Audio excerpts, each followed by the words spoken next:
LDNRBS.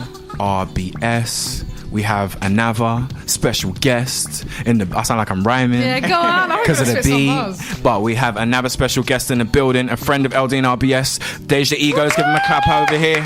Let's give him a clap. He gave himself the most enthusiastic clap of any other guest we've had. You have to. But talk to us, man. I'm good. How have you been? I'm great. Since last time you met. I'm fantastic at the moment. Things have just been going up, so I'm really, really good. How are you guys? Really he's a nice person, man. He asks us back. Whoever asks us back. You have to. I'm all right. So nice. I have to behave like your family, so.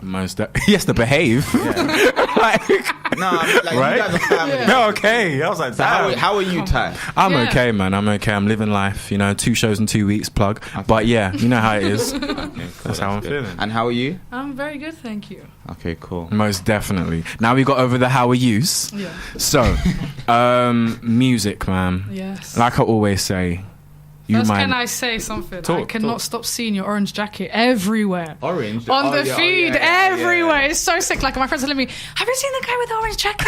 Have you seen him? Have you? And I was like, yeah, man. That's it's what like, you want. Literally, I mean, firstly, can I say that was very amazing. For the people that don't know, what is this orange jacket moment? Tell us. So it's not an orange jacket moment, man. It's not an orange jacket moment. The jacket is It is red. a moment. The jacket is red, first of all. Oh, shit, why did I see orange?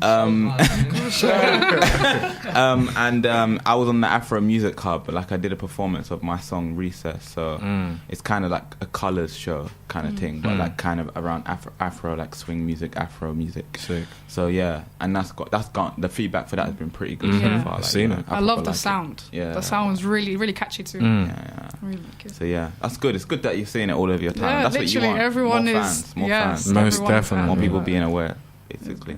And also, it seems like you're like part-time music, part-time just social media.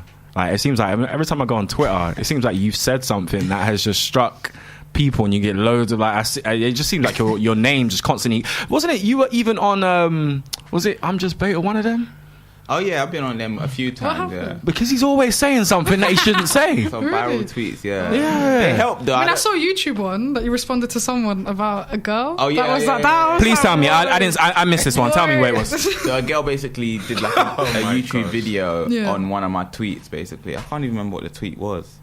But yeah, she done a YouTube video on my tweets, and regards to the I'm Just Bait Young Kings TV thing, I'm always on their thing, like just for like viral tweets and stuff. Like, I'm known to be funny in it, so it helps. And then once I get onto that, he said I'm known to be funny. I love the confidence. once you get onto that, then like it brings you more Instagram following. Like every time I'm on I'm Just Bait, I was on the Shade Room, in fact. Like the biggest thing you could be on. Like I get like 50 Instagram followers, like 80 Instagram followers, and then they become some of them become fans of the music once they see the music. So it's a good bait and switch kind of technique. And speaking of your social ways.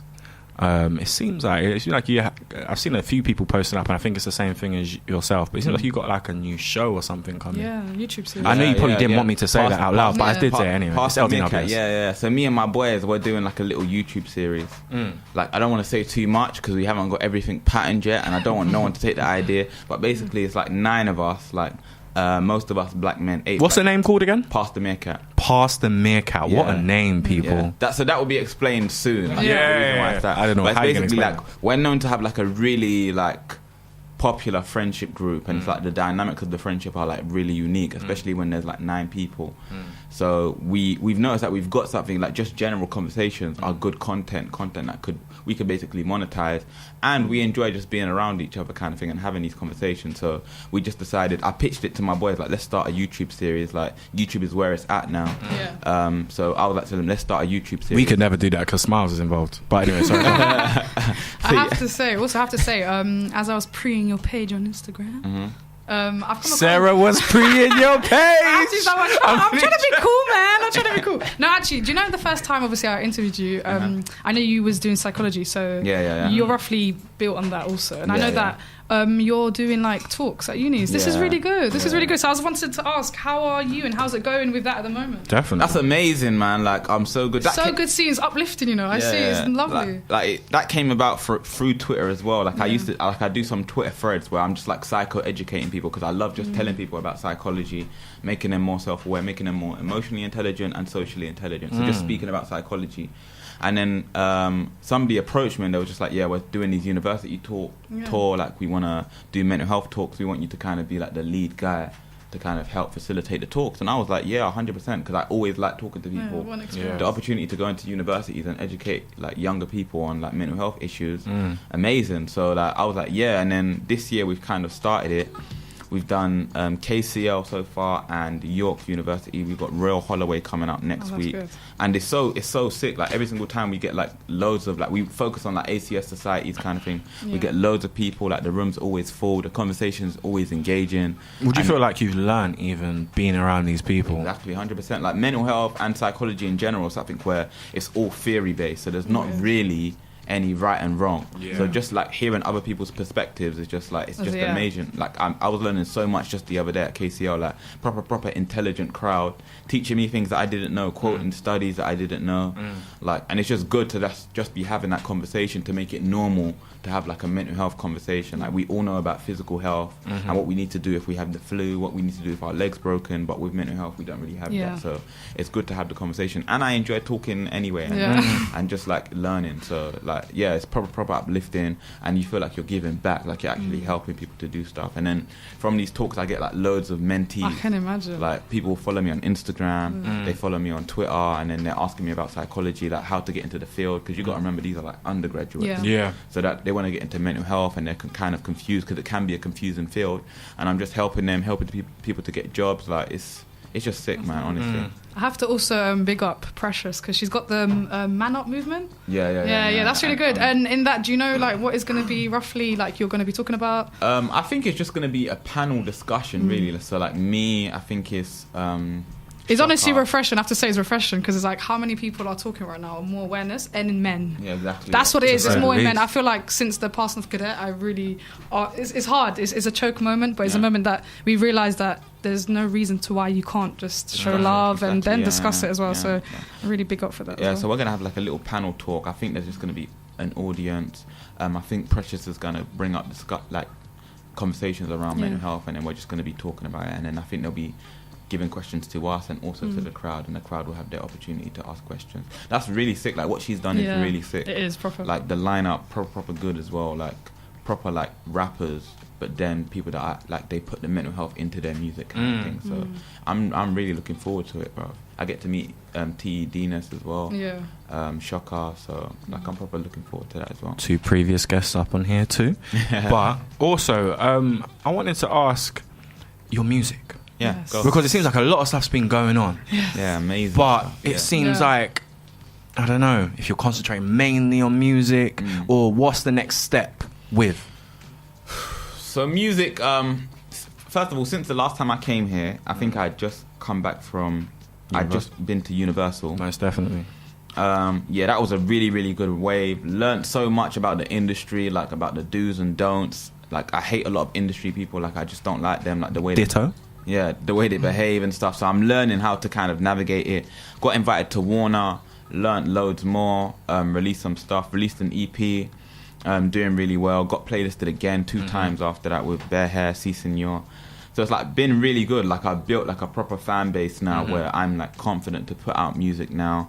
What's happening now is just more videos. I need to do more videos, do more things to get like I feel like now everybody kind of knows my name. Not everybody's a fan, but everybody kind of knows my name. It's about now. I said this year I want to make things undeniable. So I want like, even if you're not a fan yourself, like you understand that this guy is like proper talented kind of thing. So like I'm just riding the like marketing campaign of my last EP at the moment, but like in May, when the summer sound comes in, which is kind of my time, I think, to kind of shine, I'm just going to be releasing singles, videos, like once a month kind of thing, and seeing where they go. How do you feel too about even just down to a lot of hip hop in the UK right now? Where do you think it is right now? Where do you think you fit in? I think it's in a good space, man. Like, I think last year I was coming up in a time where everybody was like, oh, Afro swing sounds the same.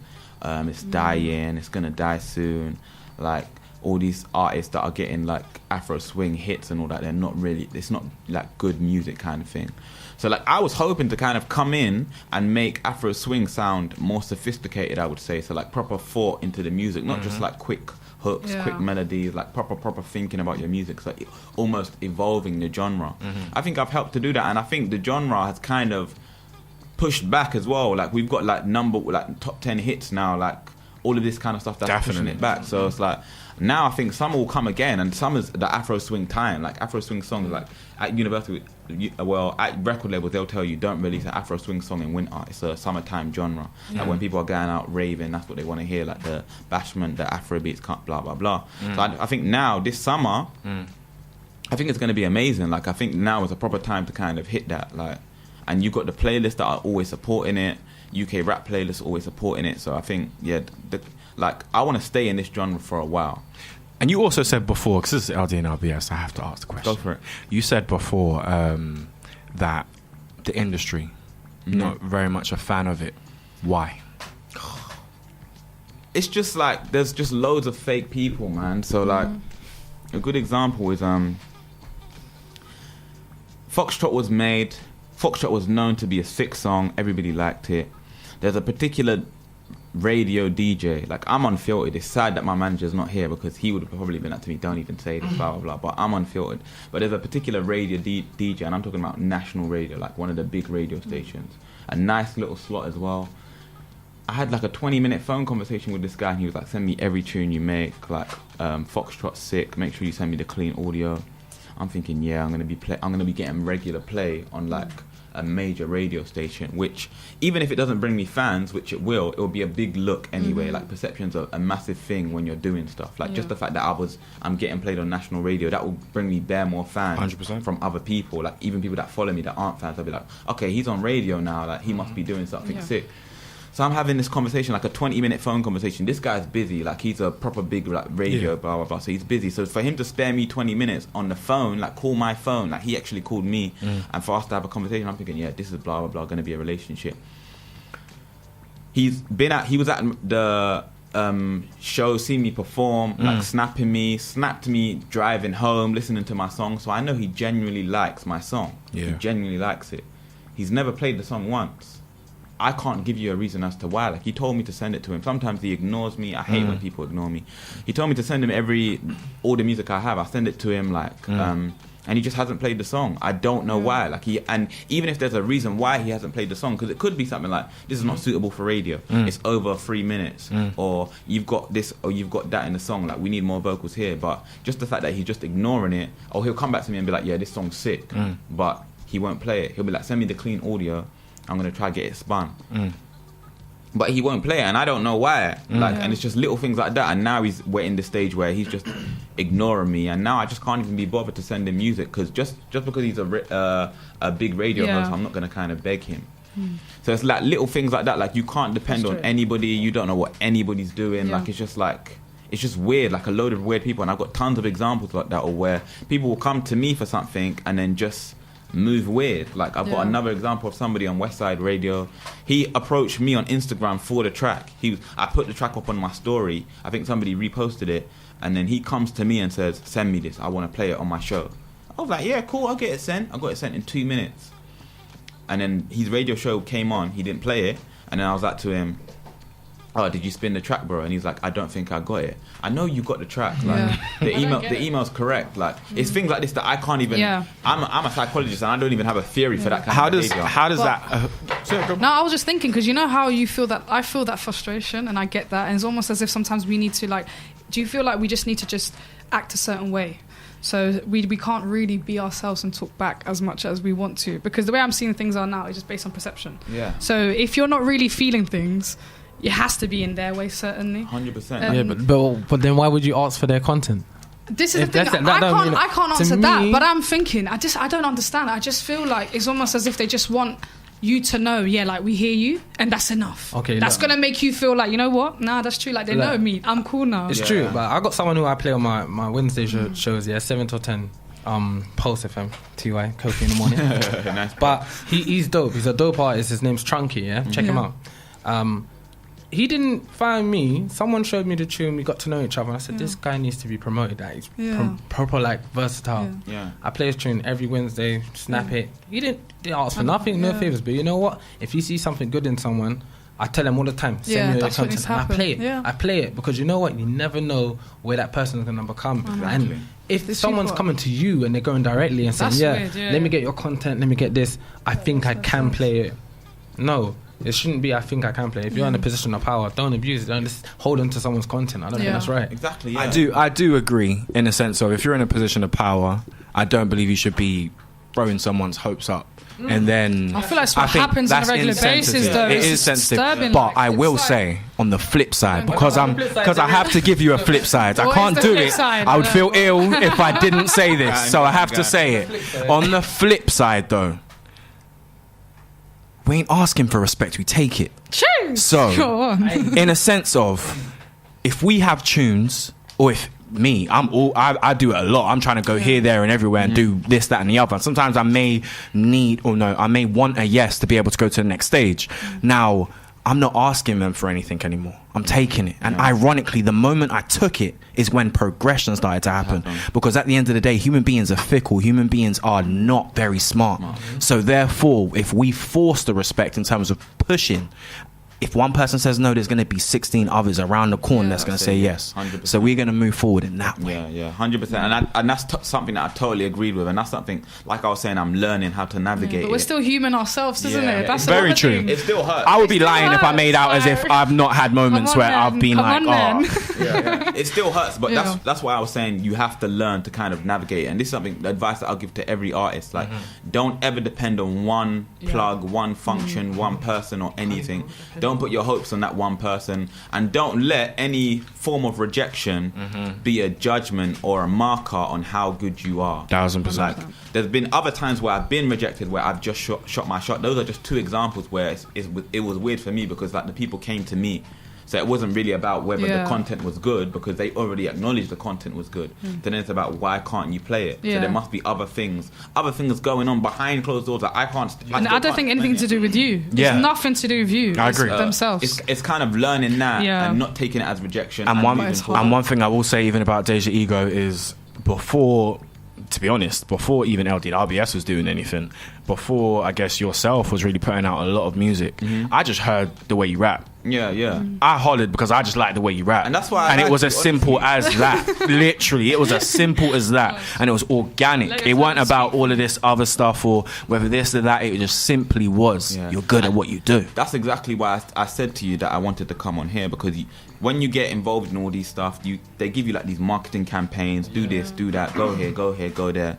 You're just thinking, I'm going to go somewhere. Probably there's going to be like an 80% chance I'm going to meet somebody that I don't really like. They're going to be fake. They're going to act like they know my music or they care about me just because somebody's told them to give me a chance. That's what I was like to you. Instead of, and this is what I say to other artists, instead of letting somebody else plan your marketing campaign, do it yourself. Like, what shows do you want to go on? Where do you want to go to? Do whatever you need yourself. Like, and once you find somebody that you like, so like you guys... Remy as well from Represent. Shout out to Remy. Exactly, like keep these people close to you and let them be the people that you go to and give your content to. Don't go seeking anything from anywhere else. Like just stay where you're comfortable, because once you find, so many people are fake in this industry, that once you find somebody that isn't fake, honestly, that is a hold on to it. Right. Exactly. That's 2019 and Dej The Ego. What are we talking? So last year was so good. I don't even know if I can top it. Like, I wish everyone could say that. I could top it, but I think like what. How much I achieved and compared to my expectations. Like I achieved way more than I expected to achieve 2018. Would you say that personal growth? Yeah, 100%. Yeah. 2019, just like crafting the sound, like releasing proper good singles, summer singles, like singles that are going to take me to the next level. I still want that national radio play like regularly. That's something that I aspire to get, so definitely that. Continue to get playlisted and just continue doing what I'm doing. I know if I continue to do what I'm doing, then by the end of the year, like I'm happy now, but I will be like totally happy, like making money from music, having the option to quit music or not, like tons more fans. Like I get loads of fans. Anytime I put something out, I get like 100 new fans or something. So like I'm proper good. Like I'm good on the trajectory, and I just need to know I need to keep it consistent and keep the work rate up. Do loads more features. Like I've got a couple major studio sessions coming up with like proper big people. Like I've sold like multi-millions kind of thing. So I'm looking forward to that. I got loads of songs on my hard drive now that I can't wait to release. Do more videos, make sure, because like video content is important. So I need to do more of that. I've only had one video out basically, and yeah, just keep doing that basically. That's what I'm hoping. And then wherever I go. I'm happy where I'm at right now. I just don't want to plateau kind of thing. So I've got to keep it going. We champion the art of Dej The Ego. We definitely do, and we will continue to be doing so. Dej The Ego, give him a clap out here. LDNRBS. He gives himself another one of the most enthusiastic claps of all time. But it's okay.